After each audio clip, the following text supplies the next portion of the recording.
So since I was here last, in '06, we discovered that global climate change is turning out to be a pretty serious issue, so we covered that fairly extensively in Skeptic magazine. We investigate all kinds of scientific and quasi-scientific controversies. But it turns out we don't really have to worry about any of this because the world's going to end in 2012. Another update, you will recall, I introduced you guys to the Quadro Tracker. It's like a water dowsing device. It's just a hollow piece of plastic with an antenna that swivels around, and you walk around, and it points to things. Like if you're looking for marijuana in students' lockers, it'll, like point right to somebody. Oh, sorry. This particular one that was given to me finds golf balls, especially if you're at a golf course and you check under enough bushes. Well, under the category of what's the harm of silly stuff like this device, the ADE 651, was sold to the Iraqi government for $40,000 a piece. It's just like this one, completely worthless, in which it allegedly worked by electrostatic magnetic ion attraction, which translates to pseudoscientific baloney, would be the nice word, in which you string together a bunch of words that sound good, but it does absolutely nothing. In this case, allowing at trespass points, allowing people to go through because your little tracker device said they were okay, actually cost lives. So there is a danger to pseudoscience and believing in this sort of thing. So what I want to talk about today is belief. I want to believe, and you do too. And in fact, I think my thesis here is that belief is the natural state of things. It is the default option. We just believe. We believe all sorts of things. Belief is natural. Disbelief, skepticism, science is not natural. It's more difficult. It's uncomfortable to not believe things. So like Fox Mulder on X-Files, who wants to believe in UFOs, well, we all do. And the reason for that is because we have a belief engine in our brains. Essentially, we are pattern-seeking primates. We connect the dots. A is connected to B, B is connected to C, and sometimes A really is connected to B. And that's called association learning. We find patterns. We make those connections, whether it's Pavlov's dog here associating the sound of the bell with the food, and then he salivates to the sound of the bell, or whether it's a Skinnerian rat in which he's having an association between his behavior and a reward for it, and therefore he repeats the behavior. In fact, what Skinner discovered is that if you put a pigeon in a box like this and he has to press one of these two keys and he tries to figure out what the pattern is, and you give him a little reward in the hopper box there, if you just randomly assign rewards such that there is no pattern, they will figure out any kind of pattern, and whatever they were doing just before they got the reward, they repeat that particular pattern. Sometimes it was even spinning around twice counterclockwise, once clockwise, and peck the key twice. And that's called superstition, and that, I'm afraid, we will always have with us. I call this process patternicity, that is, the tendency to find meaningful patterns in both meaningful and meaningless noise. When we do this process, we make two types of errors. A type 1 error, or false positive, is believing a pattern is real when it's not. Our second type of error is a false negative. A type 2 error is not believing a pattern is real when it is. So let's do a thought experiment. You are a hominid 3 million years ago walking on the plains of Africa. Your name is Lucy, okay. And you hear a rustle in the grass. Is it a dangerous predator, or is it just the wind? Your next decision could be the most important one of your life. Well, if you think that the rustle in the grass is a dangerous predator and it turns out it's just the wind, you've made an error in cognition. You made a type 1 error, false positive. But no harm, you just move away, you're more cautious, you're more vigilant. On the other hand, if you believe that the rustle in the grass is just the wind and it turns out it's a dangerous predator, you're lunch. You've just won a Darwin Award. You've been taken out of the gene pool. Now the problem here is that patternicities will occur whenever the cost of making a type 1 error is less than the cost of making a type 2 error. This is the only equation in the talk, by the way. We have a pattern detection problem. That is, assessing the difference between a type 1 and a type 2 error is highly problematic, especially in split-second life and death situations. So the default position is just believe all patterns are real. All rustles in the grass are dangerous predators and not just the wind. And so I think that we evolved. There was a natural selection for the propensity for our belief engines, our pattern-seeking brain processes, to always find meaningful patterns and infuse them with these sort of predatory or intentional agencies that I'll come back to. So, for example, what do you see here? It's a horse head, that's right. It looks like a horse, must be a horse. That's a pattern. And is it really a horse, or is it more like a frog? See, our pattern detection device, which appears to be located in the anterior cingulate cortex, it's our little sort of detection device there, can be easily fooled, and this is the problem. For example, what do you see here?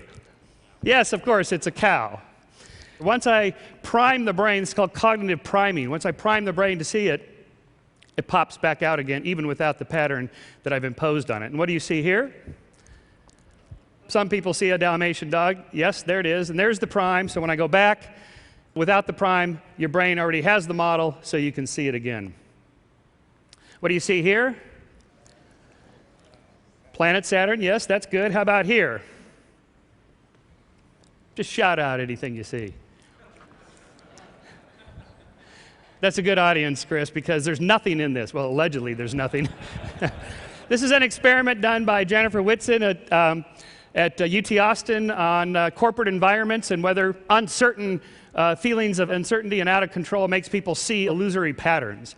That is, almost everybody sees the planet Saturn.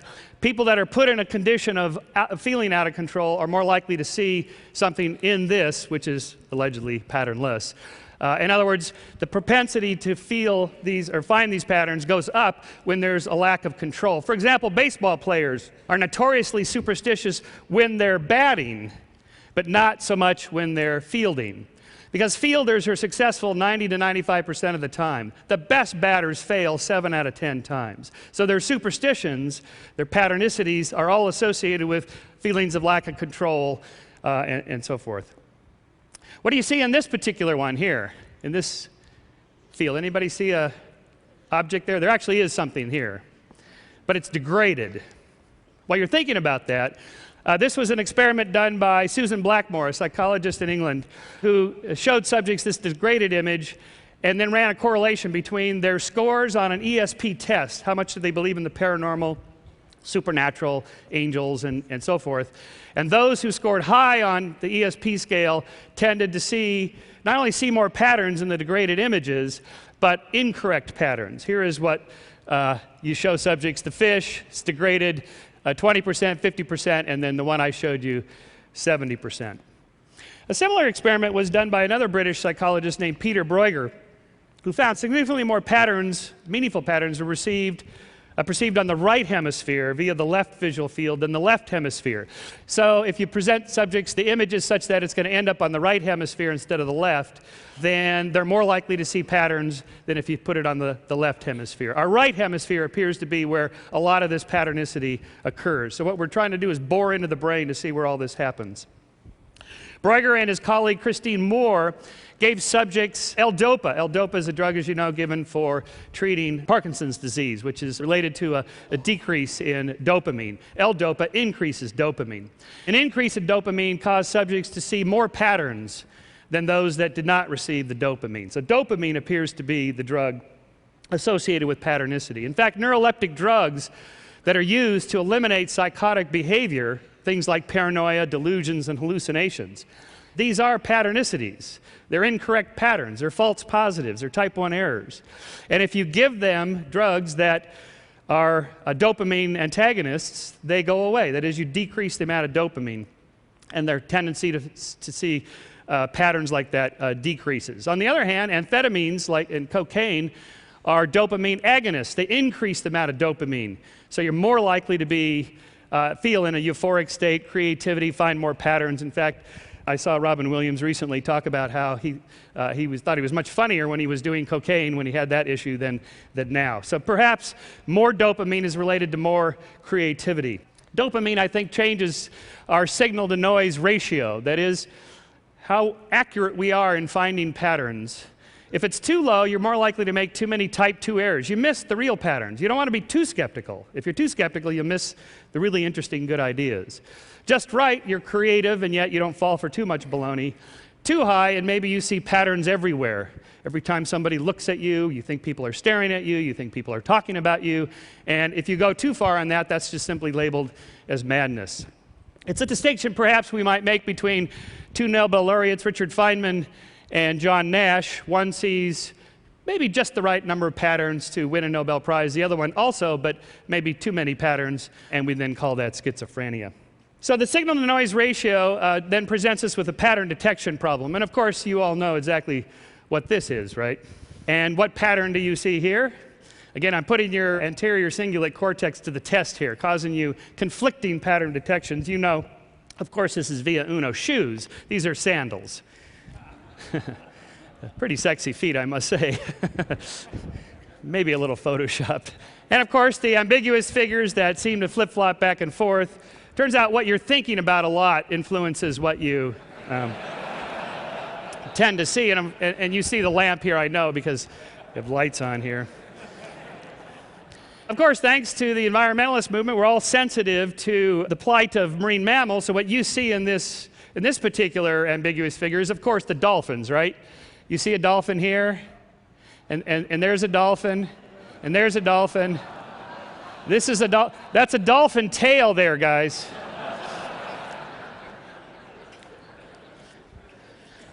If we can give you conflicting data, again, your ACC is going to be going into hyperdrive. If you look down here, it's fine. If you look up here, then you get conflicting data, and then we have to flip the image for you to see that it's a setup. The impossible crate illusion, it's easy to fool the brain in 2D. So you say, oh, come on, Shermer, anybody can do that in a Psych 101 text with an illusion like that. Well, here's the late, great Jerry Andrus's impossible crate illusion in 3D, in which Jerry is standing inside the impossible crate. And he was kind enough to post this and give us the reveal. Of course, camera angle is everything. The photographer is over there, and this board appears to overlap with this one, and this one with that one, and so on. But even when I take it away, the illusion is so powerful because of how our brains are wired to find those certain kinds of patterns. This is a fairly new one that throws us off because of the conflicting patterns of comparing this angle with that angle. In fact, it's the exact same picture side by side. So what you're doing is comparing that angle instead of with this one, but with that one, and so your brain is fooled. Yet again, your pattern detection devices are fooled. Faces are easy to see because we have an additional evolved facial recognition software in our temporal lobes. Here are some faces on the side of a rock. I'm actually not even sure if this might be Photoshop, but anyway, the point is still made. Which one of these looks odd to you? And a quick reaction, which one looks odd? The one on the left. Okay, I'll rotate it so it'll be the one on the right, and you are correct. Fairly famous illusion that was first done with Margaret Thatcher. Now they trade up to politicians every time. Well, why is this happening? Well, we know exactly where it happens, in the temporal lobe, right across, sort of above your ear there, in a little structure called the fusiform gyrus. And there's two types of cells that do this, that record facial features either globally or specifically these large rapid-firing cells. First, look at the general face, so you recognize Obama immediately. And then you notice something quite a little bit odd about the eyes and the mouth, especially when they're upside down. You're engaging that general facial recognition software there. Now, I said back in our little thought experiment, you're a hominid walking on the plains of Africa. Is it just the wind or a dangerous predator? What's the difference between those? Well, a wind is inanimate. A dangerous predator is an intentional agent. And I call this process agenticity. That is, the tendency to infuse patterns with meaning, intention, and agency, often invisible beings from the top down.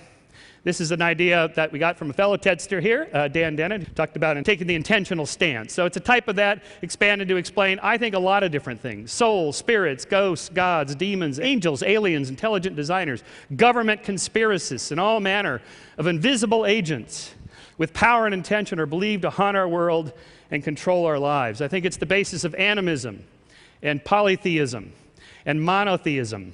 It's the belief that aliens are somehow more advanced than us, more moral than us, and the narratives always are that they're coming here to save us and rescue us from on high. The intelligent designer is always portrayed as this super intelligent moral being that comes down to design life.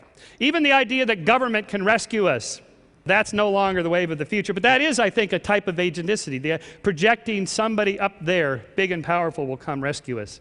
And this is also, I think, the basis of conspiracy theories. There's somebody hiding behind there, pulling the strings, whether it's the Illuminati or the Bilderbergers. But this is a pattern detection problem, isn't it? Some patterns are real and some are not. Was JFK assassinated by a conspiracy or by a lone assassin? Well, if you go there, there's people there on any given day, like when I went there here, showing me where the different shooters were. My favorite one was he was in the manhole, and he popped out at the last second and took that shot. But of course, Lincoln was assassinated by a conspiracy, so we can't just uniformly dismiss all patterns like that, because let's face it, some patterns are real. Some conspiracies really are true. Explains a lot, maybe. And 9/11 as a conspiracy theory. It is a conspiracy. We did a whole issue on it. 19 members of Al-Qaeda plotting to fly planes into buildings constitutes a conspiracy, but that's not what the 9/11 truthers think. They think it was an inside job by the Bush administration. Well, that's a whole nother lecture, but you know how we know that 9/11 was not orchestrated by the Bush administration? Because it worked.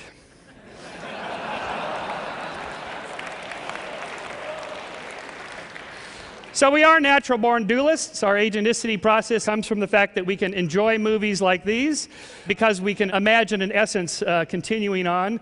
We know that if you stimulate the temporal lobe, you can produce a feeling of out-of-body experiences, near-death experiences, which you can do by just touching an electrode to the temporal lobe there. Or you can do it through loss of consciousness by accelerating in a centrifuge. You get a hypoxia or a lower oxygen, and the brain then senses that there's an out-of-body experience. You can use, which I did, went up and did Michael Persinger's God helmet that bombards your temporal lobes with electromagnetic waves, and you get a sense of out-of-body experience. So I'm going to end here with a short video clip that sort of brings all this together. It's just a minute and a half. It ties together all this into the power of expectation and the power of belief. Go ahead and roll it. This is the venue they chose for their fake auditions for an advert for lip balm. We're hoping that we can use part of this in a national commercial, right? And this is a test on some lip balms that we have over here. Okay. And these are our models who are going to help us, Roger and Matt. Okay. And we have our own lip balm, and we have a leading brand. Okay. Would you have any problem kissing our models to test them? You wouldn't? No. You think that was fine? That would be fine. Okay. So that this is a blind test, I'm going to ask you to go ahead and put a blindfold on. Okay, now can you see anything? No. Hold up so you can't even see down.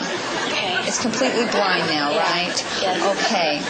Now what I'm going to be looking for in this test is how it makes the lips, okay, the texture, right, and maybe if you can discern any flavor or not. Okay. Have you ever done a kissing test before? Are you excited? Take one step in. Okay, now I'm going to ask you to pucker up big, and lean in just a little bit, okay? Okay. All right.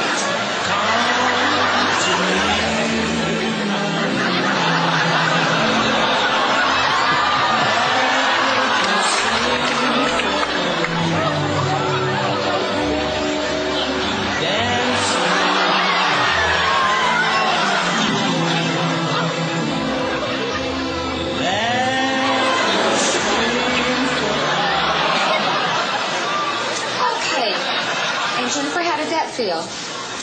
Good.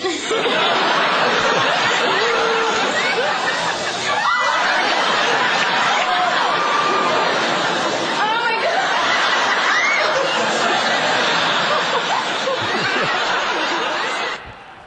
Thank you very much. Thank you. Thanks. Thanks.